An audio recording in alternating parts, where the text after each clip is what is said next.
आप में से एकादशी कितने लोग रखते हैं? हाथ उठाइए। वाह, कई लोग हैं।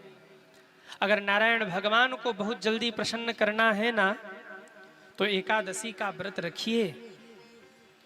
जो भी एकादशी का व्रत रखता है, नारायण भगवान उसके ऊपर अति शीघ्र प्रसन्न होते हैं। क्योंकि एकादशी जैसा कोई व्रत नहीं है सज्जनों। सारे व्रत एक तरफ है और एकादशी का व्रत एक तरफ है।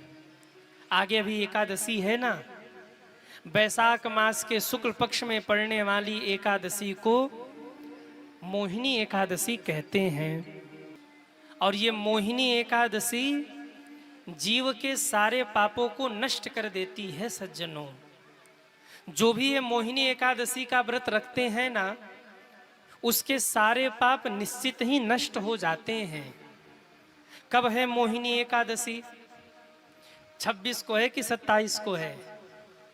सुनिए, एकादशी का आरंभ 26 अप्रैल को सायं 6:06 पे प्रारंभ हो रहा है और एकादशी तिथि रहने वाली है 27 तारीख को शाम के 6:15 तक।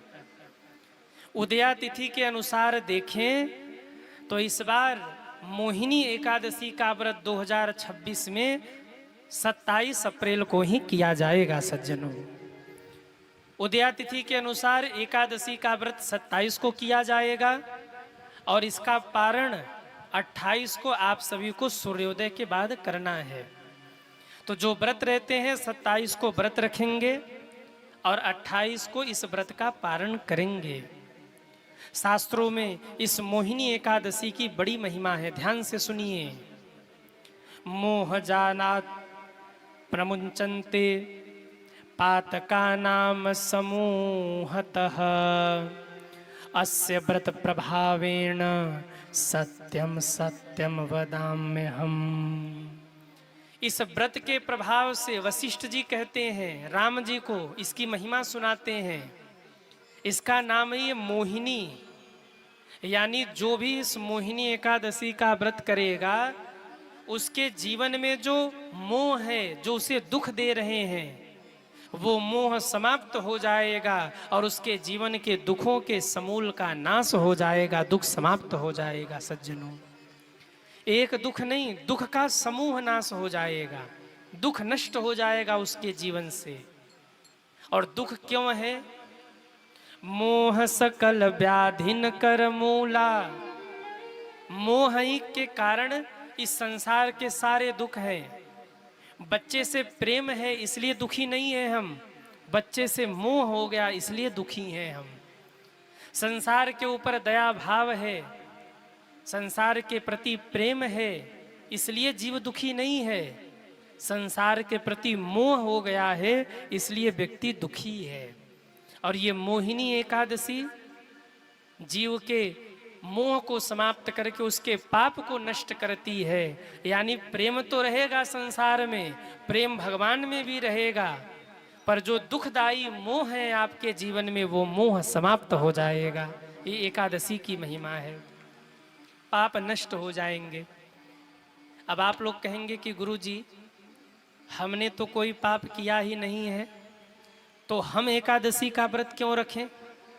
जब हमने किसी का पाप किया ही नहीं है, किसी का कुछ छीना झपटा है नहीं, किसी को दुख दिया ही नहीं, तो हमें व्रत रहने की क्या आवश्यकता है?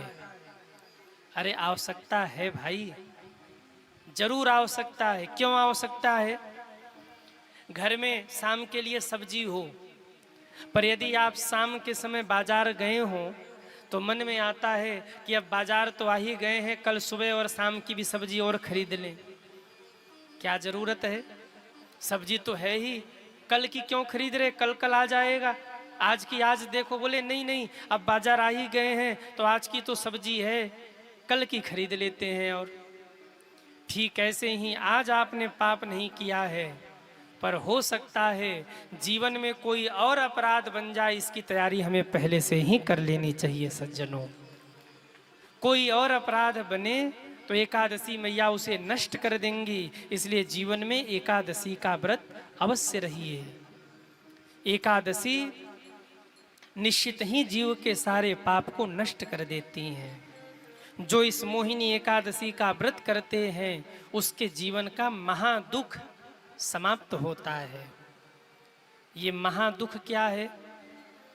पुनरपि जननम पुनरपि मरणम पुनरपि जननी जठरे शयनम। बार बार जन्म लेना, बार बार मरना, यही महादुख है सज्जनों। आपको पता है जब बालक का जन्म होता है ना तो 1000 बिच्छू डंक मारे इतनी पीड़ा बालक को होती है, और जब किसी की मृत्यु होती है तो करोड़ों बिच्छू एक साथ डंक मारे इतनी पीड़ा होती है जीव को। मृत्यु के समय करोड़ों बिच्छू डंक मारे, एक बिच्छू अगर टच कर ले तो गांव भर नाचते हैं, बिच्छू डंक मार लिया, बिच्छू डंक मार गया। और जहां 1 करोड़ बिच्छू डंक मारे कितनी पीड़ा होती होगी। इतनी पीड़ा होती है एक बार में जब जीव के प्राण निकले तो। पर जो एकादशी का व्रत करे उसका या तो जन्म नहीं होता, और होता भी है तो जन्म और मरण का कष्ट उसे नहीं होता। ये एकादशी की महिमा है सज्जनों, एकादशी की महिमा है।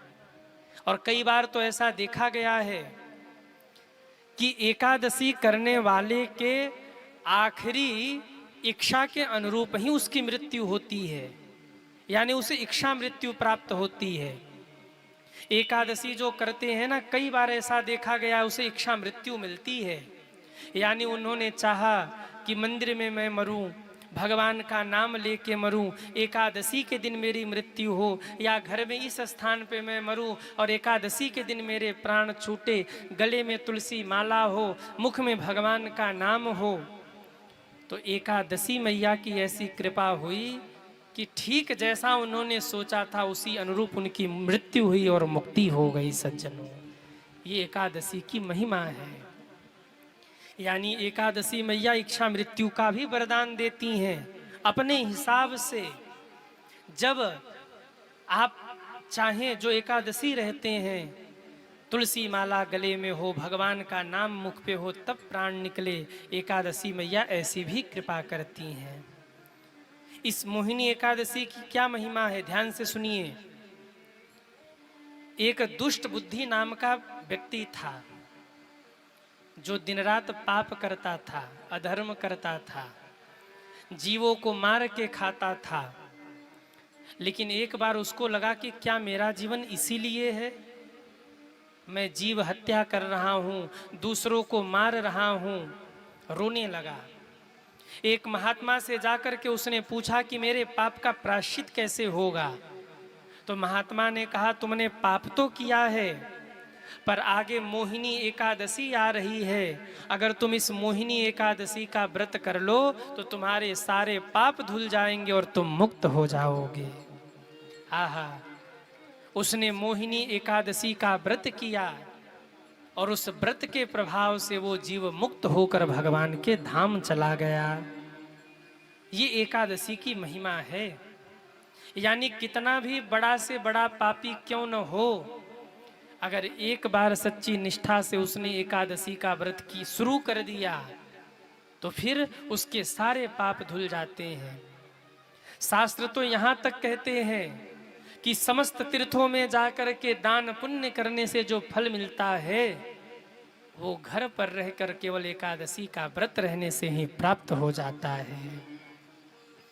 भविष्य पुराण में कहा गया, एकादश्याम कृतम पुण्यम कोटि कोटि गुणम भवेत, सर्वदानेषु यत पुण्यम सर्वतीर्थेषु यत फलम। ये जो मोहिनी एकादशी है, समस्त तीर्थों का फल आपको आपके घर में ही प्रदान करने वाली है। और मेरे भाई बहन, एकादशी हो और भगवान की कथा सुनने का अवसर मिल जाए तो इसकी तो महिमा ही क्या है। कितने बड़भागी हैं आप लोग। 27 अप्रैल को मोहिनी एकादशी है और 27 अप्रैल को इसी कथा पंडाल में बैठकर आप लोग ठाकुर जी के बाल लीला का आनंद लेंगे।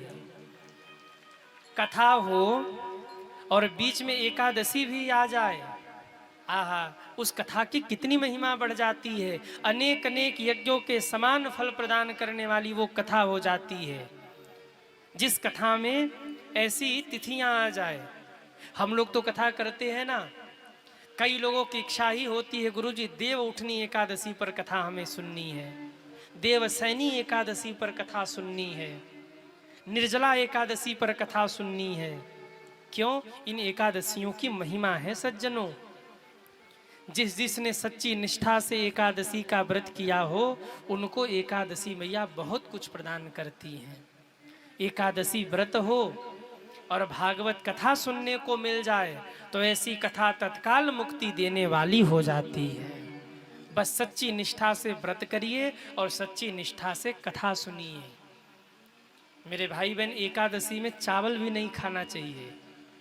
आप में से कितने लोग हैं जो एकादशी को चावल नहीं खाते? वो हाथ उठाएं।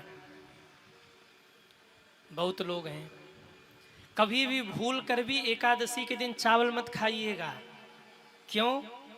सारे पाप एकादशी के दिन चावल में ही रहते हैं। और जब आप चावल का एक एक दाना खाते हैं ना, तो एक एक दाने के माध्यम से पाप भीतर जा रहा है। एक दाना खाया पाप भीतर गया, दूसरा दाना खाया फिर पाप भीतर गया। इसलिए माताओं से निवेदन, एकादशी को कभी भी घर में चावल मत बनाइएगा। चावल सख्त वर्जित है एकादशी के दिन। वैसे तो कहा गया अन्न भी नहीं खाना चाहिए, पर घर में बुजुर्ग हैं, वृद्ध हैं, बालक हैं, बिना अन्न के नहीं रह सकते, तो अन्न तो दीजिए उन्हें, पर कम से कम चावल बचा लीजिए। क्योंकि चावल एकादशी के दिन चावल में सारे पाप आके निवास कर जाते हैं। कैसे रहना चाहिए एकादशी? सुबह उठिए, स्नान करके भगवान को स्नान करा के, ठाकुर जी को पीले वस्त्र धारण करा करके व्रत का संकल्प लीजिए। हे प्रभु, हम ये व्रत कर रहे हैं, हमारे व्रत को पूर्ण करिएगा। दिन भर भगवान का चिंतन करते रहिए। शाम को भगवान का पूजन करके भगवान को विश्राम कराइए। और अगले दिन यानी द्वादशी के दिन सुबह उठ करके पारण के समय व्रत का पारण करिए और एकादशी को भगवान के ही चरणों में समर्पित कर दीजिए। हे नारायण भगवान, ये एकादशी मैंने आपके ही प्रसन्नता के लिए ही किया है, इसलिए हे प्रभु आप हम पर प्रसन्न होइए। इस प्रकार अपने व्रत का पारण करिए। अच्छा, एकादशी के व्रत का पारण आप लोग कैसे करते हैं? क्या खाते हैं पारण में? कहिए, क्या खाते हैं? दूध दही? हाँ, क्या खाते हैं? चलो नहीं सुनाई दे रहा, हमारी बात सुन लीजिए आप लोग। एकादशी के व्रत के पारण में अगर पारण करना हो आपको तो कैसे करें? भगवान का चरणामृत लेकर के करिए, तुलसी पत्र लेकर के करिए, भगवान का प्रसाद लेकर करिए, या कुछ भी जो भगवान को आप अर्पित करते हैं तुलसी पत्र सहित लेकर, हे प्रभु हम एकादशी के व्रत का पारण कर रहे हैं, हमें इस व्रत का फल इतना मिले कि आप हम पर रीझ जाइए, आप हम पर प्रसन्न हो जाइए। ये भाव कह के एकादशी का पारण कर लीजिए। या तो गंगा जल और तुलसी से पारण कर लीजिए, या चरणामृत से एकादशी के व्रत का पारण कर लीजिए, या भगवान का प्रसाद खा के पारण कर लीजिए। एक बात और ध्यान रखिए, एकादशी में चावल मत खाइए, पर द्वादशी में चावल जरूर खाइए। थोड़ा सा ही चावल खाइए, पर चावल जरूर खाइए। द्वादशी में चावल जरूर खाना चाहिए, एकादशी की महिमा बढ़ जाती है। तो एकादशी में चावल नहीं खाना, पर द्वादशी को चावल, अरे बोलो ना, जरूर खाना। एकादशी को 27 तारीख को मोहिनी एकादशी का व्रत रहिएगा और 28 तारीख को एकादशी का पारण करिएगा। एकादशी मैया आप सब पर खूब खूब कृपा करे। बोलिए एकादशी मैया की जय हो।